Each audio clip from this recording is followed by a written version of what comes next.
या मनीनेस of the option मैंने आपको बता चुका हूं। इन द मनी क्या होता है, एट द मनी क्या होता है, और आपका आउट ऑफ द मनी क्या होता है। बहुत इंपॉर्टेंट है, यहां से आपके क्वेश्चन आते हैं। याद रखिए, in the money profitable position है तो आपका कैश फ्लो पॉजिटिव होगा। At the money no profit no loss है तो जीरो कैश फ्लो पोजीशन होगी। Out of the money loss making position है, इसीलिए आपका कैश फ्लो नेगेटिव होगा। ऐसे ही आपको याद रखना है। अब जब मैंने आपको एग्जांपल दिया था तो मैंने आपको कहा था कि आउट ऑफ द मनी का एग्जांपल होता है जब स्पॉट प्राइस 1280 है और स्ट्राइक प्राइस 1300 है कॉल ऑप्शन के लिए। तो आप पहली लाइन देखिए आउट ऑफ द मनी में, a call option is set to be OTM when the spot price is lower than the strike price, यानी स्पॉट नीचे है उसको तो ऊपर की तरफ जाना है ना, तो जब तक वो स्ट्राइक तक नहीं पहुंचेगा वो आउट ऑफ द मनी कहलाएगा। ठीक उसी तरीके से अगर ये 1380 हो गया नया स्पॉट, तो 1380 और आपने तो शर्त 1300 की लगाई थी जो कि आपका स्ट्राइक था, इस कंडीशन में क्या हो गया, ये इन द मनी हो गया। तो कॉल ऑप्शन के केस में ये इन द मनी कब होता है, जब स्पॉट प्राइस क्रॉस कर चुकी होती है स्ट्राइक प्राइस को। तो इसी तरीके से जब आप इसको गो थ्रू करोगे तो आपको समझ में आ जाएगा, यू विल अंडरस्टैंड कि this is known as in the money, at the money, और क्यों कहलाता है। अब इंट्रिंसिक वैल्यू भी मैंने आपको बता दी है, लेकिन फिर से हम उसको एक बार देख लेते हैं। Intrinsic value represents the amount which an option is in the money. तो मैंने आपको क्लियरली बोला है, इंट्रिंसिक वैल्यू का मतलब होता है आप कितने से इन द मनी हो, कितने से इन द मनी हो। तो जब आप 1380 में खड़े हो और आपने शर्त लगाई थी 1300 की, तो आपकी स्ट्राइक 1300 है और आप खड़े हो 1380 में, यानी ये 80 रुपए से इन द मनी है, right. It is the profit an option holder can realize if he exercise immediately, यानी ये ही एब्सोल्यूट प्रॉफिट होता है जो आप इन द मनी में जाते हो। ठीक है, तो इन the money has intrinsic value, eight the money has zero intrinsic value, out of the money has zero intrinsic value. इसको मैं ना आपको बहुत सिंपल तरीके से बताता हूं। इन द मनी का मतलब होता है आप कितने से प्रॉफिटेबल हो, तो या तो आप प्रॉफिटेबल होते हो या तो नहीं होते हो। तो जितने से आप प्रॉफिटेबल हो उतने से इंट्रिंसिक वैल्यू है। अब अगर आप एट द मनी में हो तो नो प्रॉफिट नो लॉस, तो you are not profitable. Out of the money you are making a loss, but still are you making profit, no. So याद रखिए, intrinsic value only and only positive हो सकती है। There is no concept of negative intrinsic value.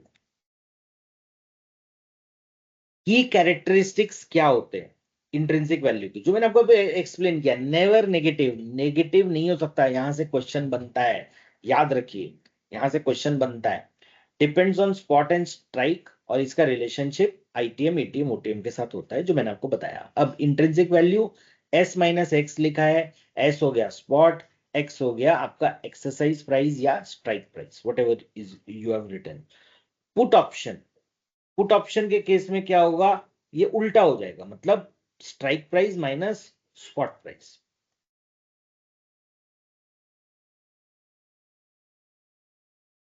अब आते हैं time value of option पे।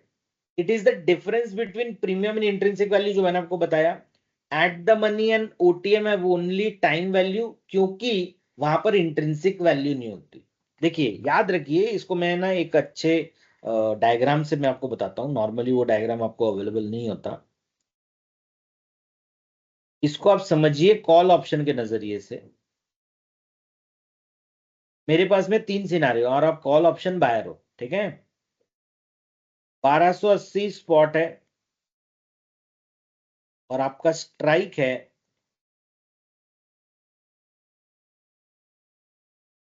1300, 1300 का स्ट्राइक, 1300 का स्पॉट, 1300 का स्ट्राइक और 1380 का स्पॉट, ठीक है। अब आप इसको समझने की कोशिश कीजिए कि ये सिनेरियो बोल क्या रहा है। ये सिनेरियो आपको ये बता रहा है, पहला वाला लॉस मेकिंग है तो ये आउट ऑफ द मनी है, पहला वाला नो प्रॉफिट, सेकंड वाला नो प्रॉफिट नो लॉस है तो ये एट द मनी है। तीसरा वाला प्रॉफिट में है तो ये इन द मनी है।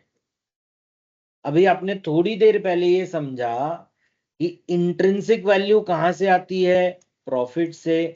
तो इंट्रिंसिक वैल्यू सिर्फ आईटीएम पे होती है, क्योंकि यहाँ पे नो प्रॉफिट है, so there is no intrinsic value.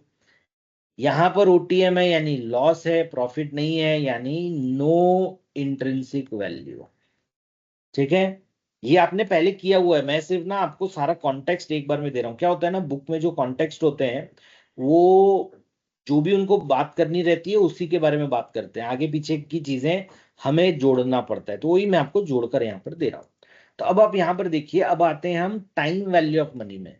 तो टाइम वैल्यू ऑफ मनी में हमने क्या निकाला था कि भाई प्रीमियम से अगर इंट्रिंसिक वैल्यू हटा दो तो जो बचेगा वो क्या होगा, आपका टाइम वैल्यू ऑफ मनी। अब आप एक बात बताइए, यहां पर जब आईवी है ही नहीं, यहां पर आईवी जब है ही नहीं, ना यहां है ना यहां है, ठीक है, तो जब मैं फॉर्मूले में पुट करूंगा premium is equal to IV plus TVM, तो दो सिनारियो ऐसे होते हैं ओटीएम और एटीएम के, जहां पे तो आईवी होता ही नहीं है तो जीरो होता है।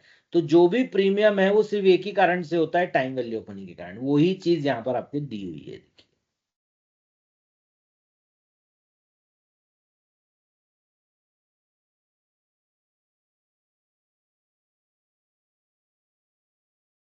एटीएम एंड ओटीएम ऑप्शन है only time value because the intrinsic value of such option is zero.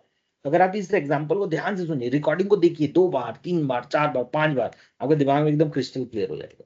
जब सारी चीजों को आप एक साथ देखते हो ना तो आपकी समझ बहुत तेजी से डेवलप करती है।